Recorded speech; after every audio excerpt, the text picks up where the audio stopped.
Good evening, welcome to Shubhraj family. ওদিকে Rima blog শুরু করে দিয়েছে। আমি এই সময় পেলাম এখন ব্লগটা শুরু করা। কতগুলো মিটিংস ছিল আর্জেন্ট, সেগুলোকে কমপ্লিট করলাম করে এখন একটু বাড়ির দিকে বেরোচ্ছি। বেরিয়ে তারপর ফ্রেশ হয়ে আবার বেরোবো। গুড ইভিনিং সবাইকে, welcome back to a new blog. আশা করি তোমরা সবাই খুব ভালো আছো, সুস্থ আছো। আর ভালো সুস্থ থাকাটা খুব জরুরি।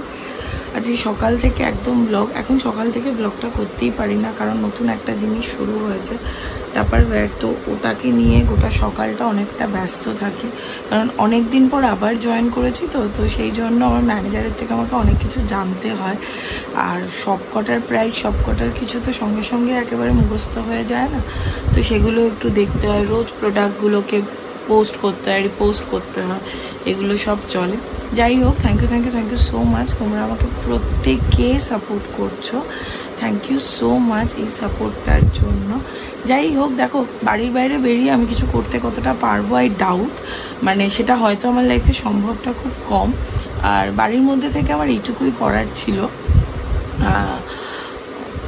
তো এটাই পড়াচ্ছিও বাড়িতে, টাপারওয়্যারটাও বাড়ি থেকে, খুব বেশি হলে হয়তো ডেলিভারির জন্য বাইরে যাওয়া। সো ঠিক আছে, যেটা যেরকমভাবে করলে পরে ultimately end of the day তুমি ব্যস্ত, এন্ড অফ দ্য ডে তোমার লক্ষ্মীর জায়গাটা খুব ভালো, তোমার লক্ষ্মী ঠাকুর খুশি, আর হলো তুমি খুশি, এরকম একটা কিছু। বাট হ্যাঁ, আমি যদি এটা বাইরে বেরিয়ে আর একটু এক্সপ্লোর করতে পারতাম, হয়তো অনেকটা ভালোভাবে হতো, হয়তো অনেক কিছু এভাবে হতো। ইভেন্টে মাঝখানে যাচ্ছিলাম, বাট ওই পার্টটা ঠিক আমি বুঝি না। আর দেখো, আজকে টাপারওয়্যারের ম্যানেজার, উনি প্রফেশনাল যেহেতু, উনি আমাকে ওই পার্টটা ওইভাবে বোঝান। তো উনি জানেন যে আমার সেলটা হবে। তো সেটা শুভম যেহেতু হাজবেন্ড, তো ওর আর আলাদা করে এফোর্টটাও দেয় না যে ওই পার্টটা আমাকে আলাদা করে বোঝাবে, বিকজ ও নিজেই এতটা ব্যস্ত থাকে। তো সেই জন্য যেই কাজটা তুমি ভালোভাবে 100% বুঝবে না, সেই কাজটা তুমি করবে কি করে? হ্যাঁ, যতটা মানুষের সাথে মানুষের কোঅর্ডিনেট করে দেওয়ার ব্যাপার, ততটাতে শুভম জানে যে রিমা আছে, এবং ও জানে যে যেই পরিস্থিতিতে থাকুক রিমা ওই জিনিসটা করে দেবে। তো এই হলো ব্যাপার। দেখি কিভাবে কতটা কি চলি, বাট তোমরা কিন্তু আমাকে সাপোর্টটা করে যাও। সন্ধ্যেবেলা ব্লগ করার পর থেকে একটার পর একটা টাপারওয়্যারের অর্ডার ঢুকছিল, সেই অর্ডারগুলো প্লেস করে সব কটা অ্যাড্রেসগুলোকে সেগ্রিগেট করে, কারণ আমি কালকে একটু মায়ের বাড়ি যাচ্ছি, যদি প্রোডাক্টগুলো চলে আসে আমি অ্যাড্রেসগুলো সৌমদাকে পাঠিয়ে রাখলাম। সৌমদার কাছে আমি প্রোডাক্টটা কোনোভাবে পাঠিয়ে দেবো, সৌমদাগুলোকে পার্সেল করে দেবে, মানে ডেলিভারি করে দেবে, যাতে কারোর কোনো অসুবিধা না হয়। আজকে আমার ফ্যামিলি মেম্বার থেকে অঙ্কিতা আমার থেকে পারচেস করেছে। Thank you so much Ankita. মানে তোমরা যে এই সাপোর্টটা আমাকে দিচ্ছ না, এটা হয়তো আমাকে অনেক দূর নিয়ে যাবে। চেনা মানুষরা তো কিনবে, আর সত্যি কথা বলতে দেখো, চেনা মানুষরা না কেনে না। আমি এরকম হয়েছে, আমি টাপারওয়্যার প্রচুর মানুষকে গিফট করেছি, বাট তারা কোনোদিন আমার থেকে ওটা কেনেনি। তাদের একটা মনে হয়েছে যে ও তো, আমি জানি তারা টাপারওয়্যার ইউজ করে, তারা অন্য কারোর থেকে কিনেছে, বাট তারা আমার থেকে কেনেনি। তো সেটা খারাপ লাগা ভালো লাগা কোনো কিছু না। বাট দেখো, তোমরা তো আমার এক্সটেন্ডেড ফ্যামিলি, তোমরা আমাকে একটা ভিডিও থ্রু দেখো, সেখান থেকে তোমরা আমাকে ট্রাস্ট করে টাকা দিয়ে জিনিস কিনছো, এটা বলারই কথা। এই যে শুভমের থেকে অল অ্যাবাউট শুভ্রি ফ্যামিলি মেম্বার যারা ইভেন্টটা মানে তারা ওই ভিডিও থ্রু শুভমকে চিনে, শুভমের উপর ভরসা করে নিজের ছেলে মেয়ের বিয়েটা অর্গানাইজ করার দায়িত্ব দেয়। এটা বিশাল ব্যাপার আমাদের কাছে, আমরা খুব ব্লেসড হয়তো সেই কারণের জন্য। যাই হোক, তো সেটা আমাকে প্রার্থনা বলেছিল যে রিমাদি, তুমি যদি পারো ওটস চিলা, মানে যেটা ওটস অমলেট আমি করি, সেটা যদি রেসিপিটা পারো দেখাতে। আমার এখনও পর্যন্ত খাওয়া হয়নি, 12টা বাজে। আমি যাবো গিয়ে ওটা বানাবো, আজকের ভিডিওতেই আমি দেখিয়ে দেবো। আর হলো এক্ষুনি আমি প্রার্থনাকে নিজেই মেসেজ করে জিজ্ঞেস করছিলাম ফেসবুকে যে প্রার্থনা, এটা কি তুমি যে আমাকে সবসময় এত ভালো ভালো কমেন্ট করো? তখন বলে হ্যাঁ দিদি আমি। আলাম আচ্ছা। তো আমি এক্ষুনি যাবো, গিয়ে দেখিয়ে দেবো। খুব সিম্পল ওটা বানানো, আমি একদম তেল ছাড়া বানাই, তোমরা চাইলে তেল দিয়েও বানাতে পারো আরেকটু ভালো করে। চলো গিয়ে দেখাই আগে সেটা। আর হলো অনেকেই তোমরা জানতে চাইছো আমি কিসের বিজনেস করেছি। আমি টাপারওয়্যারের বিজনেসটা আবার রিস্টার্ট করেছি, এটা আমি করতাম, আবার সেটা রিস্টার্ট করেছে। থ্যাংক ইউ সো মাচ যে তোমরা এতটা আমাকে সাপোর্ট করছো। এই সেলফি স্টিকটাকে খুঁজে পেয়েছি, এটা আমার অনেক দিন আগে কলকাতা এয়ারপোর্ট থেকে কেনা, বাট এটাতে তো এইটা প্লাগিং হবে না, তবে তো এখান থেকে অপারেট করা যেত।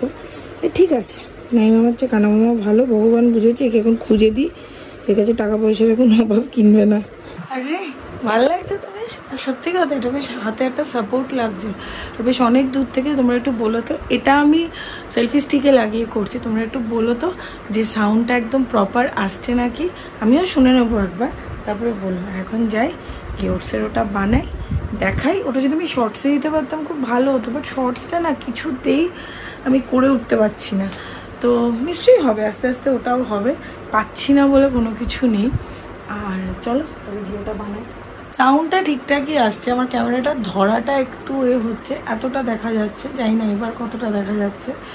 তো ঠিক আছে চলো, সেলফি স্টিক আমি কোনোদিন করিনি, তো চলো এটা তো করে দেখা যাক। যাই রান্নাঘরে, এবার আরেকটু কাজ মেরে করলাম, যাই রান্নাঘরে। এই যে এটা হলো ওটসটাকে আমি গুঁড়ো করে নিয়েছি এই মাত্র, অল্প একটু বিনস, গাজরটা খুঁজলাম পেলাম না, একটুখানি পেঁয়াজ আর ডিম, আর আমি দেবো লঙ্কা। এবার জাস্ট ওই বোলটার মধ্যে এটা দিয়ে দেবো, একদমই অল্প নিয়েছে, আমার একার জন্য কতটাই বা নেবো। পেঁয়াজটা দিয়ে দেবো, এটা যেদিন নাকি নিরামিষ হয় না সেদিনই আমি বেশি খাই, জাস্ট পেঁয়াজটা দিলে আমার ভালো লাগে। ডিম না দিলেও চলো, শুধু জলে গুলেও করা যায়, বাট পেঁয়াজটা দিলে আমার ভালো লাগে। ডিমটা ফাটানোর জন্য আমার 2 হাত দরকার হবে, ক্যামেরাটা অফ করি। ডিম ফাটিয়েছি, নুন দিয়েছি, আর দেখো লঙ্কাগুলো কুচি কুচি করে দিয়ে দিয়েছি। এবার এটাকে আমি ফেটিয়ে নেবো কাটা। এই যে এরকম করে নেওয়ার পরে একটু জল দেবো, পাতলা করতে চাইলে আর একটু জল দিতে পারো, আর যদি খুব মোটা মোটা খেতে চাও তো এটাই খেতে পারো, মানে যেটা ঘন অবস্থায় ছিল সেটাই করতে পারো। এই যে এটাতে কেউ কিছু গরম করেছে, জলটা আছে, এটাকে ভালো করে শুকিয়ে এটা নিই, তারপরে আর কি করছি, তাওয়াটাকে ভালো করে গরম করতে হবে, তারপরে তুলতে হবে। দেখো শুকিয়ে যাচ্ছে, এমন তেল কিন্তু নেই, জল আছে, তেল হলে শুকোতো না, জল আছে বলেই শুকোচ্ছে। শুকিয়ে যাওয়ার পরে এই দিলাম, অল্প একটু জল জল এখনও আছে, যাই হোক এটা দিলাম। এটা করব, আরেকটা করব। এটা আজকে একটু আনইভেন দেখতে হয়ে গেছে, একটু বেশি পাতলা হয়ে গেছে, কারণ আমার মোটা মোটা খেতে ইচ্ছে করছিল না। অন্যান্য দিন একদম পারফেক্ট গোল গোল হয়। এই দেখো একটু টাইম লাগে, বাট খুব সুন্দর করে উঠে যায়, বুঝছো? জল পড়ে গেছে গো। যে আরেকটা দিয়ে দিয়েছি, এটাও বেশ আনইভেনই হয়েছে দেখতে। এগুলো কিন্তু বেশ ঠিকঠাক হয়। আমি আরেকদিন যখন শেপটা খুব সুন্দর আসবে সেদিন তোমাদেরকে দেখাবো। আজকে আমি একটু তাড়াহুড়োও করছি, কারণ অনেকটা রাত হয়ে গেছে, আর এরপর আমাকে নোটস কমপ্লিট করতে হবে, কারণ কালকে অনেক দূর দূর থেকে স্টুডেন্টরা আমার কাছে পড়তে আসবে, অফলাইন ক্লাস, যারা আমার কাছে অনলাইন ক্লাস করে, সেই কারণেই। তো এটাই। এবার আমি একটুখানি তেল দেব ফর ডিমের অমলেট। এই বাবা অনেকটা তেল পড়ে গেছে, ও কেলেঙ্কারি কাণ্ড। এটা দেখতে আজকে একদম ভালো হয়নি, কিন্তু এটা সত্যি খুব সুন্দর হয়। আমি আরেকদিন করে দেখাবো। আজকে আমি প্রচণ্ড তাড়াহুড়ো করছি আর প্রচণ্ড গরম লাগছে। কমেন্টটা করে আর প্রার্থনাকে যখন আমি পার্সোনালি বুঝলাম যে ওটাই প্রার্থনা, এতটা আবেগপ্রবণ হয়ে গিয়ে দেখাতে শুরু করলাম যে সেই তাড়াহুড়োর চোটে মানে যাচ্ছে তাই কান্ড। ডিমটা দিই, কারণ কালকে আবার স্যাটারডে আবার ভেজ, তো ভেজ আমি যে কটা দিন ননভেজ খেতে পারি আমি সে কটা দিন জমিয়ে ডিম খাই। মাছ মাংস কি খাই আমি জানি না, জমিয়ে আমি ডিম খাই। এবার যাই, অন্ধকারের মধ্যে বাবা বসে আছে, দেখো আবারই বাবা এসিটাও চালানো নেই। আর একটা কাণ্ড করে এসছি, কিছুক্ষণ পর দেখাচ্ছি কি করে এসছি। আমার প্রচণ্ড আইসক্রিম খেতে ইচ্ছে করছিলো আজকে, মানে কেমন একটা ক্রেভিং হচ্ছিলো, হয় না অনেক সময়, আর দেখবে গরমকালে ইচ্ছে করে, তাই অন্য একটা জিনিস একদম ফ্রিজে রেখে এসেছি, কিছুক্ষণ পরে খাবো, দেখাবো যখন খাবো। বললাম না একটা জিনিস রেখে এসেছি, সেটা হলো এই টক দইটা। এটাকে অল্প একটু চাট মশলা দিয়ে আমি রেখে এসেছিলাম, জানি চাট মশলাটাও ডায়েটের জন্য ভালো না, বাট আমাকে রাত্রিবেলা একটু চটপটা খেতে ইচ্ছে করছিলো, একটু মনে হচ্ছে একটু ঠান্ডা ঠান্ডা কিছু খাই, একটু আইসক্রিম জাতীয় কিছু খাই, তাই দইটাই সেই, দইটা কোনো ক্ষতিও করবে না। আর একটুখানি খেয়ে নিলে পর না, দই খেলে পর শরীরটা বেশ হালকা লাগে। সেটা এরপর করবো শুভমের জন্য। শুভমকে মেসেজ করেছি পরোটা না রুটি, তো যেটাই বলবে, পরোটা হলে শুকা পরাঠা, আর রুটি হলে তো রুটি, সেটা করবো। তার আগে একটু পড়াশোনা করবো। ধ্যান করে এলাম, স্নান না মানে গা ফা ধুয়ে এলাম, এসে তারপরে এখন বিছানা করার প্রস্তুতি চলছে। তো পেছন দিকে প্রচুর লন্ড্রির জামা কাপড় জমেছিল, সেগুলো কালকে একটা ব্যাগ নিয়ে বেরোবো, বাদ বাকিটা সোমবার দিন এসে সোমবার দিন সেগ্রিগেট করবো। এই জায়গাটা একটু একটু হালকা করবো, ঘরটার থেকে কিছু জিনিস বার করতে হলে বার করে দেবো। প্রচুর জিনিস হয়ে গেছে, আর দুটো মানুষের না দম আটকে আসে মনে হয় যেন। আর এই ঘরটা আমার আর শুভমের কাজের জায়গা, আমার আর শুভমের ঝগড়ার জায়গা, আমার আর শুভমের ভালো মুহূর্তের জায়গা, সব কিছু এই ঘরটা। তো এই ঘরটাকে এবার একটু পরিবর্তন করবো।